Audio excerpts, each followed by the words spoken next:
क्या बात है?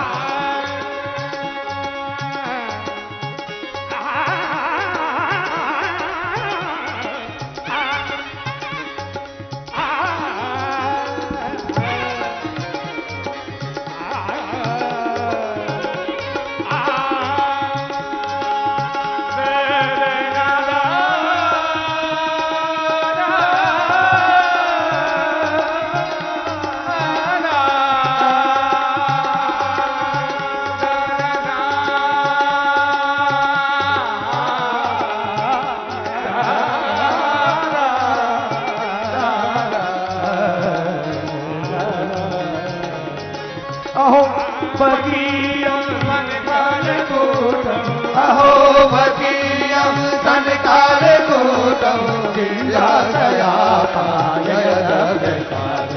देवेन सीता कृतदाततोनं तं वादयालो शरणं व्रजे तं वादयालो शरणं व्रजे तं वादयालो शरणं व्रजे। वृंदावन बिहारी लाल की जय। संगीतमय भागवत नहीं, भागवतमय संगीत। हमें बड़ी खुशी है आपकी हमारी भागवती भागीरथी के मध्य। अभी अभी आप देख रहे थे प्रातः स्मरणीय परम श्रद्धेय, कौन नहीं जानता, पूज्य श्री अभी अभी जयपुर से पधारे हैं श्री महंत स्वामी श्री राम रतन दास जी महाराज। आप श्री के लिए जोरदार तालियों की सेवा। भागवत में महापुरुष जब तक नहीं आए तब तक कथा सफल नहीं। आपने देखा प्रातःकाल की वेला में जोधपुर से महाराज श्री पधार के आशीर्वाद दे के गए, अभी श्री जयपुर से पधारे हैं। कितनी सुंदर। और इन्हीं के साथ साथ में कौन नहीं जानता है हमारे राजस्थान के गौरव विराजमान हैं। कौन नहीं जानता श्रीमान, श्रीमान नहीं कह सकता, हमारे यहाँ के तो महामहिम हैं। महामहिम भाई श्री पद्माराम जी कुलरिया साहब भी विराजमान। जोरदार तालियों की सेवा। ये तो मेरा बड़ा ख्याल रखते हैं, इधर से जब भी निकलते हैं, जब भी आते हैं तो आश्रम में पूरी पूरी सेवा देते हैं, पूरी। तो मैं दिल से इन दोनों महापुरुषों को दिल से प्रणाम करता हूं। इन दोनों की रति मति गति हमारी रामानंद संप्रदाय में बनी रहे, बनी रहे, बनी रहे। महाराज देखो, दोनों ही मूर्ति प्रेम की मूर्ति है। आप श्री भी, आपको पता है पूरे भारत में जगह जगह गोपुष्टि महायज्ञ करते हैं। गोपुष्टि महायज्ञ पूरे भारत में। और आप श्री भी गौ की सेवा हर जगह करते रहते हैं। जहां जहां भी मैं कथा बोलने जाता हूं गौ माता के लिए निस्वार्थ भाव से, वहां मुझे आप बोलते हैं, मुझे फोन करते हैं, महाराज जी गौ माता के लिए यदि कोई हो तो मुझे निस्वार्थ भाव से आदेश करना, आदेश करना। इन दोनों महापुरुषों को प्रणाम।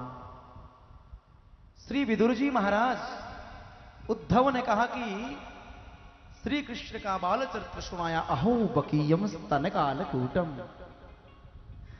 अहो बकीयम, बकासुर की बहन नाम पूतना स्तन पे विष लगा के जाती है, कालकूट नाम का। जिंगासया मारने की इच्छा लेके, लेकिन भगवान कौन सी गति देते हैं?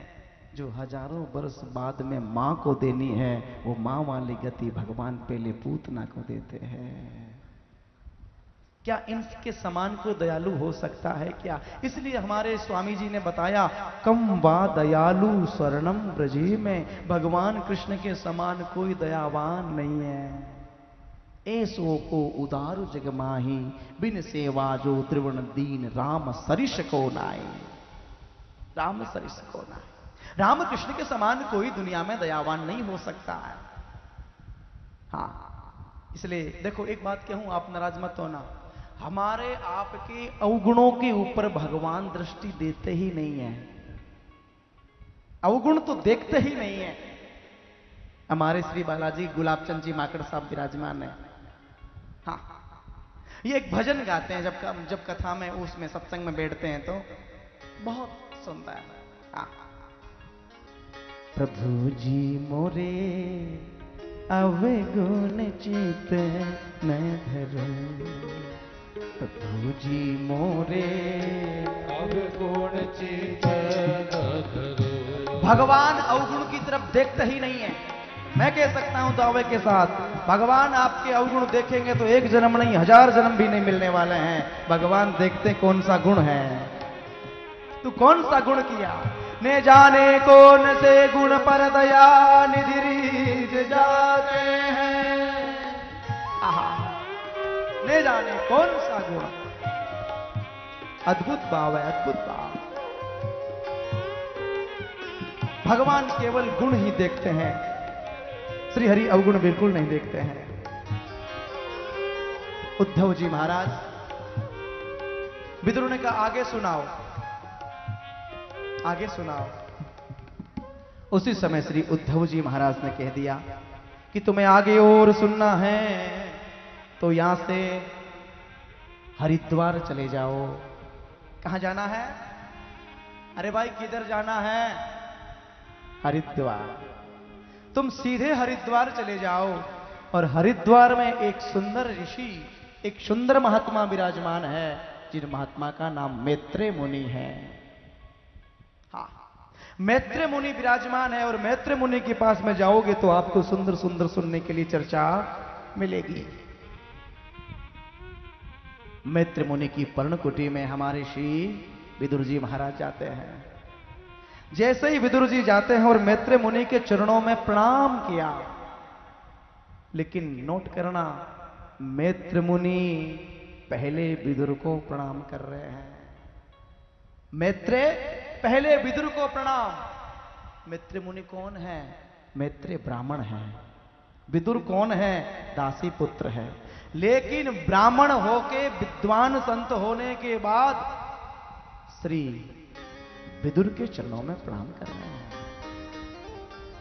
विचार करो, यही बात मैंने बताई। जाति पाति पूछ नहीं कोई, जाति पाति पूछ नहीं कोई, जाति पाति पूछ नहीं कोई, जाति पाति पूछ नहीं कोई। हरि को भजे सो हरि को, हरि को भजे सो हरि को। श्री राम जय राम, जय जय राम, श्री राम जय राम, जय जय राम, श्री राम जय राम, जय जय राम, श्री राम जय राम, जय जय राम। सुखदेव भगवान कहते हैं कि देखो राजन, एक विपन्न ब्राह्मण की कुटिया में आगमन हुआ है श्री विदुर जी महाराज। विदुर ने कहा, प्रश्न किया, मैं जानना चाहता हूं, मैं ये जानना चाहता हूं कि सारी सृष्टि परमात्मा क्यों बनाते हैं? तो सृष्टि में कोई सुखी तो कोई दुखी क्यों है? मैं कितने लोगों को जानता हूं कि महाराज कुछ लोग सुखी है, कुछ लोग दुखी है। आप ये प्रसंग मुझे गौर से सुनाएं। और ये प्रश्न कर रहे हैं, क्या भगवान किसी को दुख देते हैं? क्या भगवान किसी को सुख देते हैं? मैंने ये भी सुना है कि भगवान भक्तों को बचाने के लिए दुष्टों को मार देते हैं, दुष्टों का संहार करके भक्तों को बचा लेते हैं। तो दुष्ट भी तो भगवान के बेटे हैं और भक्त भी तो भगवान के हैं। एक बाप ऐसे क्यों करता है? दोनों में भेदभाव क्यों है? आप कृपा करके ये हमको बताइए। प्रसंग बड़ा सुंदर है। श्री मैत्र मुनि ने कहा, आपका प्रसंग बड़ा ही सुलभ है, लेकिन मैं ये कहना चाहता हूं कि भगवान ना किसी को सुख देते हैं और नहीं भगवान किसी को दुख देते हैं।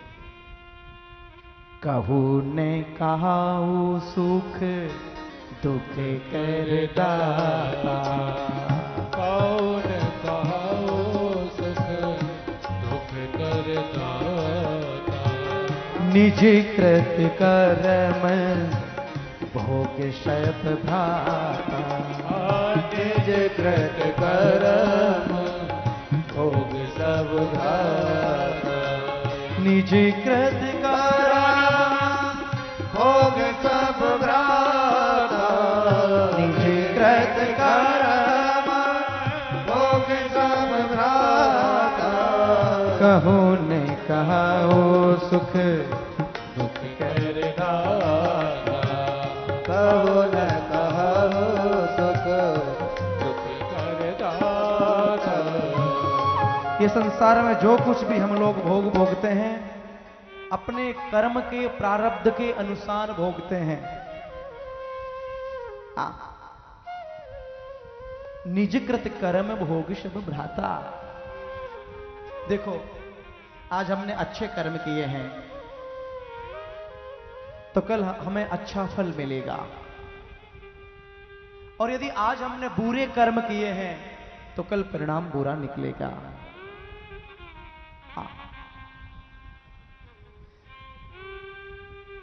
लोग प्रश्न करते हैं, महाराज जी भाग्य बड़ा होता है कर्म। मैं जब बार कथा बोलने जाता हूं, हजारों की संख्या में लोग सुनते हैं, मेरे युवान बहन भाई आगे बैठ के सुनते हैं और चिट्ठी लिख लिख के भेजते हैं। मुझे बड़ा अच्छा लगता है।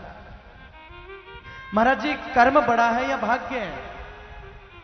मैं कहता हूं भाग्य नाम की कोई अलग से चीज नहीं होती है, ध्यान रखना। भाग्य नाम की अलग से कोई चीज है नहीं। आज आपने अच्छा कर्म किया तो कल भाग्य अच्छा बनेगा। श्रीमद् भगवत गीता में भी वर्णन है, महाभारत में वर्णन है, रामचरितमानस में है।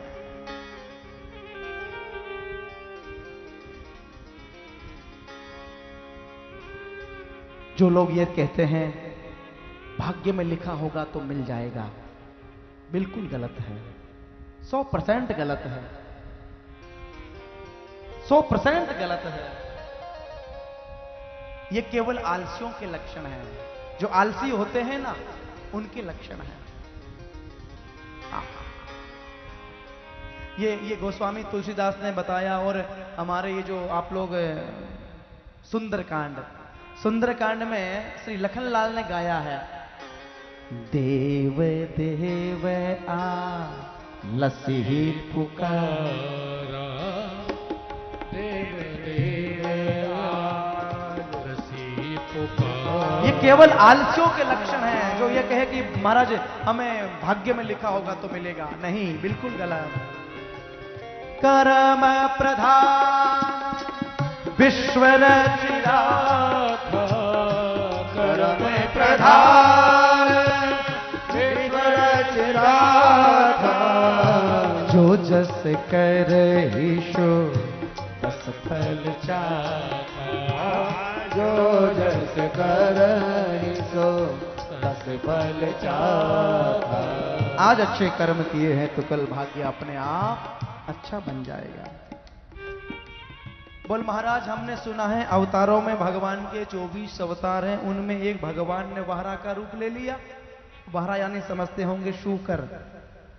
अरे भगवान क्या नहीं बनते हैं, भक्त के लिए भगवान सब कुछ बनने के लिए तैयार है।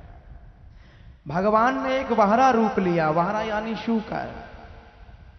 बड़ा विचित्र कारण है इसका सज्जनों। कश्यप जी महाराज की 13 पत्नियां हैं। कितनी हैं? 13, 1-2 से कम नहीं चलता। 13 पत्नी है और 13 पत्नियों में दीति सबसे बड़ी है। सबकी सब पत्नियां पुत्रवती है। दीति की यहां कोई संतान नहीं होती है। दीति दौड़ती दौड़ती चरणों में वंदन करके कहती है, हमारे यहां कोई एक संतान हो जाए, एक कोई संतान हो जाए।